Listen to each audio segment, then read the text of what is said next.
ಗುರುವಿನ ಪಾದಾರವಿಂದಗಳಿಗೆ ವಂದಿಸುತ್ತಾ ನಮಸ್ತೆ ಸ್ನೇಹಿತರೆ. ಸಮಸ್ತ ಜನತೆಗೂ ಕೂಡ ರಕ್ಷಾಬಂಧನದ ಹಾರ್ದಿಕ ಶುಭಾಶಯಗಳು.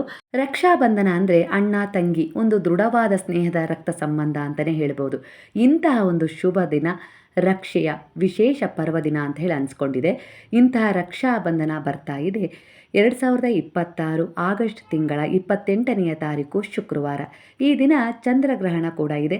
ಅದರ ಸೂತಕ ಕಾಲದಲ್ಲಿ ನಾವು ರಕ್ಷೆಯನ್ನು ಕಟ್ಬೋದಾ, ಹಾಗೆ ಇದು ನಮ್ಮ ಭಾರತದಲ್ಲಿ ಈ ಒಂದು ಚಂದ್ರಗ್ರಹಣದ ಸೂತಕ ಇರುತ್ತಾ, ಅದನ್ನೆಲ್ಲದನ್ನು ತಿಳ್ಕೊಳ್ಳೋಣ. ರಾಖಿ ಕಟ್ಟುವ ಶುಭ ಮುಹೂರ್ತವೂ ಕೂಡ ಅಷ್ಟೇ ಮಹತ್ವದ್ದಾಗಿರುತ್ತೆ.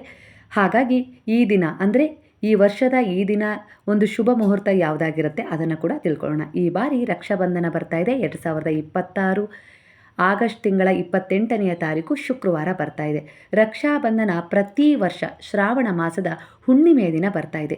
ಇದನ್ನು ಶಾಸ್ತ್ರಗಳ ಪ್ರಕಾರ ಶ್ರಾವಣಿ ಹುಣ್ಣಿಮೆ, ಶ್ರಾವಣಿ ಪೂರ್ಣಿಮಾ ಅಂತ ಕೂಡ ಕರೀತಾರೆ. ಆದರೆ 2026 ಆಗಸ್ಟ್ 28ನೆಯ ತಾರೀಕು ಶ್ರಾವಣ ಹುಣ್ಣಿಮೆ ಯಾವಾಗ ಶುರುವಾಗ್ತಾ ಇದೆ ಅಂದರೆ ಅದು 27ನೇ ತಾರೀಕು, ಆಗಸ್ಟ್ 27ನೇ ತಾರೀಕು ಗುರುವಾರ ಬೆಳಗ್ಗೆ 9:10 ಶ್ರಾವಣ ಹುಣ್ಣಿಮೆ ಶುರುವಾಗ್ತಾ ಇದೆ. ಮರುದಿನ ಶುಕ್ರವಾರ 28ನೆಯ ತಾರೀಕು ಬೆಳಗ್ಗೆ 9:49 ಇದು ಒಂದು ಸಮಾಪ್ತಿ ಆಗುತ್ತೆ. ಈ ಹುಣ್ಣಿಮೆ 27ನೇ ತಾರೀಕು ಬೆಳಗ್ಗೆ 9:10 ಹುಣ್ಣಿಮೆ ಶುರುವಾದರೂ ಕೂಡ ನಾವಿಲ್ಲಿ ರಾಖಿ ಹಬ್ಬವನ್ನು ಅಂದರೆ ರಕ್ಷಾಬಂಧನದ ಹಬ್ಬವನ್ನು 28ನೇ ತಾರೀಕು ಶುಕ್ರವಾರ ಆಚರಿಸ್ತೀವಿ. ಇದಕ್ಕೆ ಕಾರಣ ಅಂದರೆ ಇದರ ಹಿಂದಿನ ಕಾರಣ ಏನಿದೆ ಅಂದರೆ ಹುಣ್ಣಿಮೆಯ ಜೊತೆ 27ನೇ ತಾರೀಕು ಭದ್ರಕಾಲ ಕೂಡ ಶುರುವಾಗ್ತಾ ಇದೆ. ಶಾಸ್ತ್ರದಲ್ಲಿ ತಿಳಿಸುವ ಹಾಗೆ ಭದ್ರಕಾಲದಲ್ಲಿ ರಕ್ಷಾ ಸೂತ್ರ ಕಟ್ಟಬಾರದು. ಹಾಗಾಗಿ 27ನೇ ತಾರೀಕು ಗುರುವಾರ ಭದ್ರಕಾಲ ಬೆಳಗ್ಗೆಯಿಂದ ಶುರುವಾಗಿ ಸಂಧ್ಯಾಕಾಲದವರೆಗೂ ಇರುತ್ತೆ. ಭದ್ರಕಾಲದ ಅಂತ್ಯ ಆಗೋದು ರಾತ್ರಿ 9:25. ಹಾಗಾಗಿ ಅದರಲ್ಲೂ ರಾತ್ರಿ ಸಮಯದಲ್ಲಿ ರಕ್ಷೆ ಕಟ್ಟುವುದು ಅಷ್ಟು ಸೂಕ್ತವಲ್ಲ ನಮ್ಮ ಶಾಸ್ತ್ರಗಳ ಪ್ರಕಾರ. ಹಾಗಾಗಿ ನಾವು ಈ ಕಾರಣದಿಂದಲೇ ರಕ್ಷಾಬಂಧನವನ್ನು 28ನೆಯ ತಾರೀಕು ಶುಕ್ರವಾರ ಆಚರಣೆ ಮಾಡ್ತಾ ಇದ್ವಿ. ಆದರೆ ಈಗ ರಾಖಿ ಕಟ್ಟುವ ಅಂದರೆ ರಕ್ಷಾದಾರವನ್ನು ಕಟ್ಟುವ ಒಂದು ಶುಭ ಮುಹೂರ್ತ ಕೂಡ ನಾವು ತಿಳ್ಕೊಳ್ಳೋಣ.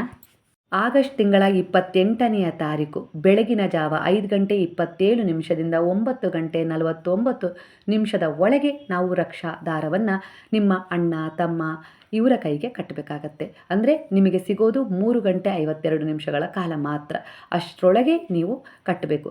ಯಾಕಂದರೆ ಇದು ಒಂದು ಸಂಧ್ಯಾಕಾಲ ಆಗಿರ್ಬೋದು, ಇಲ್ಲ ಮಧ್ಯಾಹ್ನದ ಸಮಯದಲ್ಲಿ ರಕ್ಷಾ ದಾರವನ್ನು ಈ ಬಾರಿ ಕಟ್ಟುವ ಹಾಗಿಲ್ಲ ಶಾಸ್ತ್ರಗಳ ಪ್ರಕಾರ. ಹಾಗಾಗಿ ನೀವು ಸಂಜೆ ಕಟ್ಟೋಣ ಇಲ್ಲ ಮಧ್ಯಾಹ್ನ ಕಟ್ಟೋಣ ಅನ್ನೋ ರೀತಿಯಲ್ಲಿ ಅಂದ್ಕೊಳ್ಬೇಡಿ.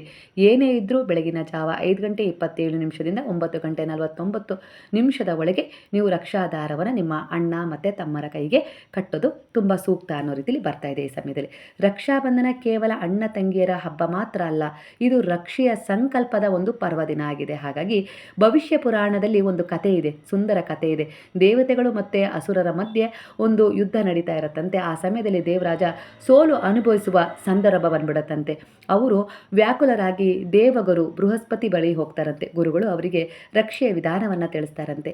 ಈ ಸಮಯ ಇಂದ್ರಾಣಿ ಅಂದರೆ ಶಚಿದೇವಿ ಶ್ರಾವಣ ಹುಣ್ಣಿಮೆಯ ದಿನ ಪವಿತ್ರವಾದ ಮಂತ್ರದ ಒಂದು ಮೂಲಕ ಒಂದು ರಕ್ಷೆಯ ದಾರವನ್ನು ಅಭಿಮಂತ್ರಿಸಿ ದೇವರಾಜ ಇಂದ್ರನ ಕೈಗೆ ಕಟ್ತಾಳಂತೆ.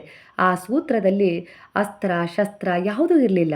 ಆದರೆ ಒಬ್ಬ ಸ್ತ್ರೀಯ ಅಂದರೆ ಒಂದು ಹೆಣ್ಣಿನ ಶ್ರದ್ಧೆ ಇತ್ತು, ಅವಳ ಸಂಕಲ್ಪ ಇತ್ತು, ಅವಳ ಪ್ರಾರ್ಥನೆ ಇತ್ತು, ಅವಳ ಒಂದು ನಂಬಿಕೆ ಇತ್ತು. ಆ ಒಂದು ಬಲದಿಂದ ದೇವರಾಜ ಆ ಯುದ್ಧವನ್ನು ಗೆಲ್ತಾರಂತೆ. ಅಂಥ ಒಂದು ರಕ್ಷಾ ಸೂತ್ರ ಇದೇ ಆಗಿರುತ್ತೆ. ಹಾಗಾಗಿ ಇದು ಕೇವಲ ದಾರ ಅಲ್ಲ, ಇದು ಶ್ರದ್ಧೆ, ಒಂದು ನಂಬಿಕೆ, ಒಂದು ವಿಶ್ವಾಸದ ಸಂಕೇತವಾಗಿದೆ. ಇಂದು ಕೂಡ ಒಂದು ಕಥೆಯನ್ನು ತಿಳ್ಕೊಳ್ಳೋಣ. ಇದು ಒಂದು ಕೂಡ ಶಾಸ್ತ್ರದ ಪ್ರಕಾರ ಕಥೆಯಾಗಿದೆ. ಹಾಗೆ ಈ ದಿನ ಚಂದ್ರಗ್ರಹಣ ಇದೆ. ಹಾಗಾದರೆ ಈ ರಾಖಿ ಹಬ್ಬದ ಮೇಲೆ ಅಂದರೆ ರಕ್ಷಾಬಂಧನದ ಮೇಲೆ ಅದರ ಪ್ರಭಾವ ಹೇಗಿದೆ ಅನ್ನೋದಾದರೆ 2026 ಆಗಸ್ಟ್ 28ನೆಯ ತಾರೀಕು ಆಂಶಿಕ ಚಂದ್ರಗ್ರಹಣ ಇದೆ. ಇದು ಈ ವರ್ಷದ ಕೊನೆಯ ಚಂದ್ರಗ್ರಹಣ ಕೂಡ ಆಗಿದೆ, ಎರಡನೇ ಒಂದು ಚಂದ್ರಗ್ರಹಣ ಕೂಡ ಆಗಿದೆ. ಹಾಗೆ ಭಾರತೀಯ ಸಮಯದ ಅನುಸಾರ ಈ ಗ್ರಹಣ ಬೆಳಗ್ಗೆ 8:04 11:22 ಮೋಕ್ಷ ಕಾಲವನ್ನು ಪಡೆದುಕೊಳ್ಳುತ್ತೆ. ಹಾಗಾಗಿ ಈ ಗ್ರಹಣ ಭಾರತದಲ್ಲಿ ಕಂಡುಬರೋದೇ ಇಲ್ಲ. ಯಾಕಂದರೆ ಈ ಸಮಯ ಭಾರತದಲ್ಲಿ ಹಗಲಾಗಿರುತ್ತೆ. ಹಾಗಾಗಿ ಉತ್ತರ ಅಮೇರಿಕಾ, ಒಂದು ದಕ್ಷಿಣ ಅಮೇರಿಕಾ, ರೋಮನ್, ಲಂಡನ್, ಯುರೋಪ್, ಆಫ್ರಿಕಾದಲ್ಲಿ ಬರ್ಲಿನ್, ಪ್ಯಾರಿಸ್ ಇಂತಹ ಒಂದಿಷ್ಟು ಸ್ಥಳಗಳಲ್ಲಿ ಕಾಣಿಸ್ಕೊಳ್ಳುತ್ತೆ. ಭಾರತ, ನೇಪಾಳ, ಶ್ರೀಲಂಕಾ ಇಂಥ ಒಂದು ಸ್ಥಳಗಳಲ್ಲಿ ಕಂಡು ಬರ್ತಾ ಇಲ್ಲ. ಎಲ್ಲಿ ಇದರ ದೃಶ್ಯ ಕಾಣೋದಿಲ್ವೋ ಅಲ್ಲಿ ಸೂತಕ ಕಾಲ ಇರೋದಿಲ್ಲ. ಹಾಗಾಗಿ ಇದೇ ಕಾರಣ ಚಂದ್ರಗ್ರಹಣದ ಸೂತಕ ಇರೋದಿಲ್ಲ. ರಕ್ಷಾದಾರವನ್ನು ಹೇಗೆ ನಾವು ಸಿದ್ಧಪಡಿಸ್ಕೊಂಡು ಕಟ್ಟಬೇಕು ಅನ್ನೋದಾದರೆ, ಬೆಳಗ್ಗೆ ಪ್ರಾತಃ ಕಾಲದಲ್ಲೇ ಎದ್ದು ಸ್ನಾನ ಮಾಡಿಕೊಂಡು ಪೂಜೆಯನ್ನು ಮುಗಿಸ್ಕೊಂಡು ದೇವರ ಎದುರಿಗೆ ಒಂದು ತಟ್ಟೆಯಲ್ಲಿ ರಕ್ಷೆಯ ದಾರ ಅಂದರೆ ನೀವು ಕಟ್ಟುವ ರಾಖಿಯನ್ನು, ಹಾಗೆ ಅಕ್ಷತೆಯನ್ನು, ಹಾಗೆ ಒಂದು ಸಿಹಿ ತಿಂಡಿಯನ್ನು, ಒಂದು ದೀಪವನ್ನು ಇಟ್ಕೊಳ್ಬೇಕು, ಸಿದ್ಧತೆ ಮಾಡ್ಕೊಳ್ಬೇಕು. ನಂತರ ಆ ರಕ್ಷೆಯ ದಾರವನ್ನು ನೀವು ನಂಬಿದ ಗುರುವಿನ ಹತ್ರ, ದೇವರ ಹತ್ರ, ಅವರ ಪಾದದಲ್ಲಿಟ್ಟು ಪ್ರಾರ್ಥನೆಯನ್ನು ಮಾಡಿಕೊಂಡು ನಂತರ ಆ ರಕ್ಷೆಯ ದಾರವನ್ನು ತಗೊಂಡು ನಿಮ್ಮ ತಮ್ಮನನ್ನು ಪೂರ್ವ ದಿಕ್ಕಿಗೆ ಅಭಿಮುಖವಾಗಿ ಕೂರಿಸ್ಕೊಂಡು ನೀವು ಅದನ್ನು ಅವರ ಕೈಗೆ ಕಟ್ಟಬೇಕು. ಹಣೆಗೆ ತಿಲಕವನ್ನು ಇಡಿ, ನಂತರ ಒಂದು ಅಕ್ಷತೆಯನ್ನು ಹಾಕಿ ಆರತಿಯನ್ನು ಮಾಡಿ, ನಂತರ ರಕ್ಷೆಯ ದಾರವನ್ನು ಕೈಗೆ ಕಟ್ಟಿ ಅವರಿಗೆ ಸಿಹಿಯನ್ನು ತಿನ್ನಿಸಿ ಭಗವಂತನಲ್ಲಿ ಅವರ ಆರೋಗ್ಯಕ್ಕಾಗಿ, ಯಶಸ್ಸಿಗಾಗಿ ಪ್ರಾರ್ಥನೆಯನ್ನು ಮಾಡ್ಕೊಳ್ಳಿ. ಕೂಡ ಆ ಜನ್ಮ ಪರ್ಯಂತ ನಿಮ್ಮ ಒಂದು ರಕ್ಷಣೆ ಮಾಡ್ತೀನಿ ಅನ್ನೋ ರೀತಿಯಲ್ಲಿ ಒಂದು ಸಂಕಲ್ಪವನ್ನು ಆ ದಿನ ತಗೊಳ್ಬೇಕು. ಇದೇ ಒಂದು ರಕ್ಷಾಬಂಧನದ ವಿಶೇಷವಾದ ಒಂದು ಆಚರಣೆಯಾಗಿರುತ್ತೆ. ರಕ್ಷೆಯ ದಾರವನ್ನು ಕಟ್ಟಬೇಕಾದ್ರೆ ಒಂದು ದಿವ್ಯ ಮಂತ್ರ ಇದೆ. ಆ ಮಂತ್ರವನ್ನು ಪಠಿಸ್ತಾನೆ ರಕ್ಷೆಯ ದಾರವನ್ನು ಕಟ್ಟಬೇಕಾಗತ್ತೆ. ಅದು ಇನ್ನೂ ಶ್ರೇಯಸ್ಸು ಕೊಡುತ್ತೆ, ಕಟ್ಟುವವರಿಗೂ ಆಗಲಿ ಹಾಗೆ ಕಟ್ಟಿಸಿಕೊಳ್ಳುವವರಿಗಾಗಲಿ ಆಗಿರಬಹುದು. ಆ ಮಂತ್ರ ಹೀಗಿದೆ: ಏನ ಬದ್ಧೋ ಬಲಿರಾಜ ದಾನವೇಂದ್ರೋ ಮಹಾಬಲ ತೇನ ತ್ವಾಮಪಿ ಬದ್ನಾಮಿ ರಕ್ಷೇ ಮಾಚಲ ಮಾಚಲ ಅಂತ ಹೇಳಿ ಈ ಮಂತ್ರವನ್ನು ನಾವು ಹೇಳಿಕೊಂಡು ರಕ್ಷೆಯ ದಾರವನ್ನು ಕೈಗೆ ಕಟ್ಟಬೇಕು. ಯಾವ ರಕ್ಷಣೆಯ ಬಂಧನದಿಂದ ಮಹಾಬಲಶಾಲಿಯಾದ ದಾನವರಾಜ ಬಲಿಯನ್ನು ಕಟ್ಟಿದನೋ ಅದೇ ರಕ್ಷಣೆಯ ಪವಿತ್ರ ಬಂಧನವನ್ನು ನಿನಗೂ ನಾನು ಕಟ್ಟುತ್ತೇನೆ. ಓ ರಕ್ಷೆಯೇ, ನೀನು ಸದಾ ಸ್ಥಿರವಾಗಿರು, ಹಾಗೆ ಎಂದಿಗೂ ದೂರವಾಗಬೇಡ ಅನ್ನೋದು ಈ ಮಂತ್ರದ ಅರ್ಥವಾಗಿರುತ್ತೆ. ಹಾಗಾಗಿ ಈ ಮಂತ್ರವನ್ನು ಪಠಿಸ್ತಾ ರಕ್ಷೆಯ ದಾರವನ್ನು ಅಂದರೆ ರಾಖಿಯನ್ನು ನಿಮ್ಮ ಸಹೋದರರಿಗೆ ಕಟ್ಟೋದು ತುಂಬ ಒಳ್ಳೆಯದು. ಅವರ ಆಯುಷ್ಯು ಮತ್ತು ಶುಭವನ್ನು ಕೋರಿ ಹೇಳುವ ಮಂತ್ರ ಇದೇ ಆಗಿರುತ್ತೆ. ಈ ಮಂತ್ರವನ್ನು ಹೇಳಿ ಅಭ್ಯಾಸ ಮಾಡ್ಕೊಳ್ಳಿ. ಸ್ಕ್ರೀನ್ ಮೇಲೆ ಕೂಡ ಈ ಮಂತ್ರವನ್ನು ನಾನು ನಿಮಗೆ ಕೊಟ್ಟಿರ್ತೀನಿ.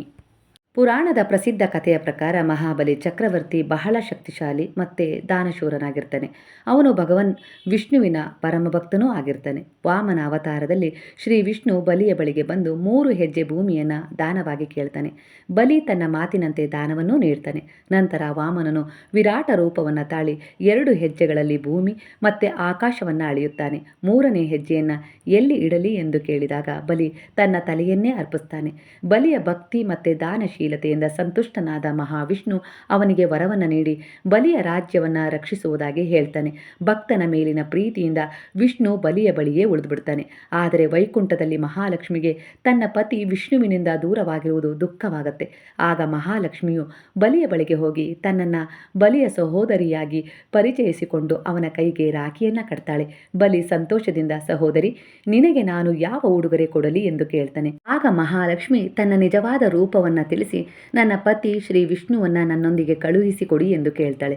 ಬಲಿ ತನ್ನ ಸಹೋದರಿಯ ಪ್ರೀತಿಯನ್ನು ಗೌರವಿಸಿ ವಿಷ್ಣುವನ್ನು ವೈಕುಂಠಕ್ಕೆ ಹಿಂದಿರುಗಲು ಅನುಮತಿಯನ್ನು ಸಮ್ಮತಿಸುತ್ತಾನೆ. ಆದ್ರಿಂದ ಈ ಕಥೆಯಲ್ಲಿ ರಾಖಿ ಅಂದರೆ ರಕ್ಷಾದಾರ ಅಂದರೆ ಕೇವಲ ಒಂದು ದಾರವಲ್ಲ, ಪ್ರೀತಿ, ನಂಬಿಕೆ, ರಕ್ಷಣೆ ಮತ್ತು ಸಹೋದರ ಸಹೋದರಿಯ ಪವಿತ್ರ ಬಂಧನದ ಸಂಕೇತ ಅಂತ ಹೇಳಿ ಭಾವಿಸಲಾಗುತ್ತೆ. ಇದೇ ಸಂದರ್ಭದಲ್ಲಿ ಹೇಳುವ ಮಂತ್ರ ಏನ ಬದ್ಧೋ ಬಲಿರಾಜ ದಾನವೇಂದ್ರೋ ಮಹಾಬಲ ತೇನ ತ್ವಾಮಪಿ ಬದ್ನಾಮಿ ರಕ್ಷೇ ಮಾಚಲ ಮಾಚಲ ಅಂತ ಹೇಳೋದು. ಹಾಗಾಗಿ ಈ ಮಂತ್ರವನ್ನು ಹೇಳ್ತಾನೆ ರಕ್ಷೆಯ ದಾರವನ್ನು ಕೈಗೆ ಕಟ್ಟಿದರೆ ತುಂಬ ಒಳ್ಳೆಯದು, ಶುಭ ಫಲ. ಯಾವುದೇ ಕಾರಣಕ್ಕೂ ಈ ಬಾರಿ ರಕ್ಷಾ ಬಂಧನದ ದಿನ ರಾಖಿಯನ್ನು ನೀವು ಮಧ್ಯಾಹ್ನ ಕಟ್ತೀನಿ, ಸಂಜೆ ಕಟ್ತೀನಿ, ರಾತ್ರಿ ಕಟ್ತೀನಿ ಅಂತ ಹೇಳಿ ಇಟ್ಕೊಳ್ಳೋದೇ ಬೇಡ. ಬೆಳಗ್ಗೆ 5:27 9:49 ಒಳಗೆ ಅಂದರೆ 3:52 ನಿಮಗೆ ಸಮಯ ಸಿಗುತ್ತೆ. ಅಷ್ಟರೊಳಗೆ ಸ್ನಾನ ಪೂಜೆ ಎಲ್ಲ ಮುಗಿಸ್ಕೊಂಡು ನೀವು ನಿಮ್ಮ ಮಕ್ಕಳ ಕೈಯಲ್ಲಿ ಅಂದರೆ ನಿಮಗೆ 2 ಜನ ಮಕ್ಕಳಿರ್ತಾರೆ, ಒಂದು ಹೆಣ್ಣು ಒಂದು ಗಂಡು, ಅಂದರೆ ಆ ತಮ್ಮನ ಕೈಗೆ ಅಕ್ಕನ ಕೈಯಲ್ಲಿ ಈ ರೀತಿ ಈ ಸಮಯದಲ್ಲೇ ಕಟ್ಟಿಸೋದು ತುಂಬ ಶುಭ ಫಲವನ್ನು ತಂದುಕೊಡುತ್ತೆ. ಬೇರೆ ಸಮಯದಲ್ಲಿ ಕಟ್ಟುವುದು ಅಷ್ಟು ಶುಭ ಫಲವನ್ನು ಈ ಬಾರಿ ತಂದುಕೊಡೋದಿಲ್ಲ, ಜಾಗೃತೆ ವಹಿಸಿ.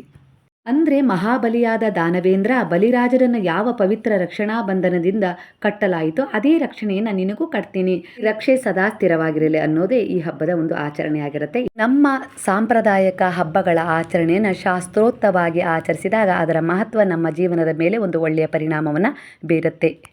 ನನಗೆ ಎಷ್ಟು ತಿಳಿದಿದೆಯೋ ಅದರ ಪ್ರಕಾರ ನಾನು ರಾಖಿ ಹಬ್ಬದ ಮಹತ್ವ ಹಾಗೆ ಗ್ರಹಣದ ಒಂದಿಷ್ಟು ಪರಿಣಾಮ ಯಾವ ರೀತಿ ನಮ್ಮ ಮೇಲೆ ಪರಿಣಾಮ ಈ ಬಾರಿ ಬೀರೋದಿಲ್ಲ ಅನ್ನೋದನ್ನು ತಿಳಿಸಿದ್ದೀನಿ.